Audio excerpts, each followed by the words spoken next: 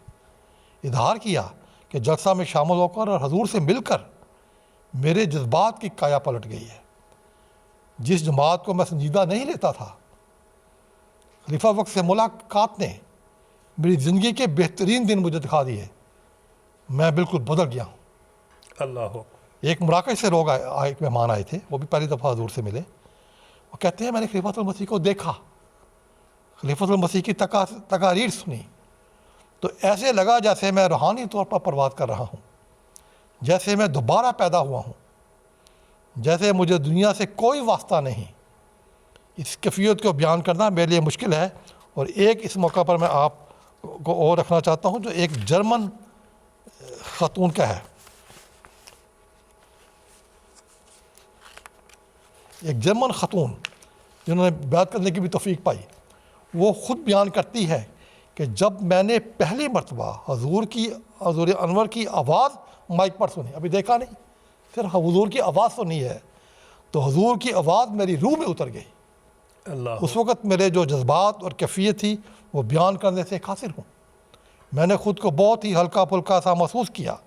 ایک خوشی اور سکون کی کیفیت تھی جس سے میں سرشار تھی. میں جان گئی تھی کہ جس سکون اور روحانیت کی تلاش میں تھی وہ مجھے آج احمدیت کی گوش میں آ کر مل گیا ہے.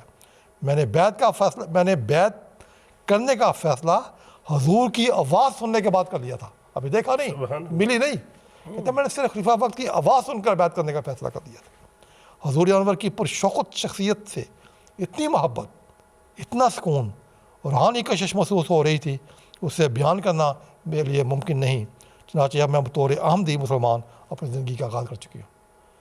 سبحان تو اللہ. یہ کایا پلٹ جاتی ہے. پروگرام کے آخر پر جب تک ہمارے نوجوان ہیں ان کے لیے ایک پیغام ہے جو میں پیش کرنا چاہتا ہوں کہ ایک دفعہ BBC کے نمائندہ نے انٹرویو لیتے ہوئے اچانک حضرت چودھری محمد رسول اللہ خان صاحب سے یہ سوال کیا کہ آپ کی زندگی کا سب سے بڑا واقعہ کیا ہے. آپ نے فوراً یہ جواب دیا کہ میری زندگی کا سب سے بڑا واقعہ وہ تھا جب میں اپنی والدہ کے ساتھ حضرت مسیح موعود علیہ السلام امام مہدی کی خدمت میں حاضر ہوا, آپ کے مبارک چہرے پر نظر ڈالی اور آپ کے ہاتھ میں اپنا ہاتھ تھما دیا. حضرت خلیفۃ المسیح رابع نے اس واقعہ کا ذکر کرتے ہوئے فرمایا, اس دن کے بعد پھر وہ ہاتھ آپ نے کبھی واپس نہیں لیا, مسلسل ہاتھ تھمائے رکھا, اور جو عظمتیں بھی آپ کو ملیں اس وفا کے نتیجہ میں ملی ہیں, اس استقلال کے نتیجہ میں ملی ہیں, نیکی پر صبر اختیار کرنے کے نتیجہ میں ملی ہیں. اور ایک موقع پر حضرت چودھری محمد رسول اللہ خان صاحب سے کسی نے پوچھا کہ آپ کی ترقیات اور کامیابیوں کا راز کیا ہے, تو آپ نے بے ساختہ جواب دیا, because through all my life I was obedient to خلافت. سبحان اللہ. یعنی میری کامیابیوں کی وجہ یہ ہے کہ میں تمام زندگی خلافت کا مکمل مطیع اور فرما بردار رہا ہوں. اس فرما برداری سے جہاں روحانی طور پر ایک اعلیٰ مقام آپ نے حاصل کیا کہ حضرت خلیفۃ المسیح رابع رحمۃ اللہ نے آپ کی وفات پر آپ کا ذکر کرتے ہوئے آپ کو کلمۃ اللہ کہا. دنیاوی لحاظ سے بھی اعلیٰ ترین عہدوں پر آپ فائز رہے. یونائٹڈ نیشن میں جنرل اسمبلی کے ایک ٹرم کے صدر رہے, پھر عالمی عدالت یہ ہے کہ چیف جسٹس بھی آپ بنے. یہ سب کچھ حضرت مسیح موعود کی غلامی میں خلافت کی کامل اطاعت اور فرما برداری میں عطا ہوا. بس یہی پیغام ہمارے نوجوانوں کے لیے ہے کہ جو ہاتھ خلیفہ وقت کے ہاتھ میں دیا ہے اس کو ہمیشہ تھامے رکھیں. اسی میں ہماری جان، ہماری زندگی، ہماری بقا اسی میں ہے. سبحان اللہ، بہت خوبصورت پیغام دیا آپ نے نوجوانوں کے لیے. سبحان اللہ. مولانا ہم آپ کے بہت شکر گزار ہیں. ہمیں یقین ہے کہ آپ کی نے یہ جو واقعات بتائے ہیں، جو آپ نے اقتباسات پیش کیے ہیں، ان سے بہت سے دلوں میں آپ نے خلافت احمدیہ کے لیے محبتوں کے، عقیدتوں کے، دعاؤں کے چراغ روشن کیے ہیں. ہمیں یقین ہے کہ جتنے سننے والے ہیں سب اس سے فیض یاب ہوئے ہیں. اور کاش ہمارے پاس وقت اور بھی ہوتا، لیکن مجھے بتایا جا رہا ہے کہ ہمارے پروگرام کا وقت اختتام کو پہنچ چکا ہے. ہم آپ کے بے حد شکر گزار ہیں کہ آپ نے اتنے ایمان افروز واقعات ہمیں سنائے. ناظرین، اللہ نے چاہا تو بہت جلد ایک اور مہمان کے ساتھ ہم آپ کی خدمت میں حاضر ہوں گے. حضرت اقدس مسیح موعود علیہ السلام فرماتے ہیں، صدق سے میری طرف آؤ، اسی میں خیر ہے درندے ہر طرف، میں عافیت کا ہوں حصہ. حصار عافیت کی ٹیم کو اجازت دیجیے. السلام علیکم ورحمۃ اللہ وبرکاتہ.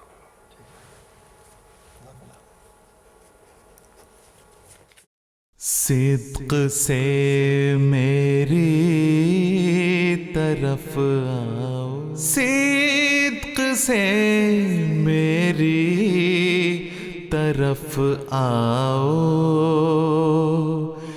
اسی میں خیر ہے درندے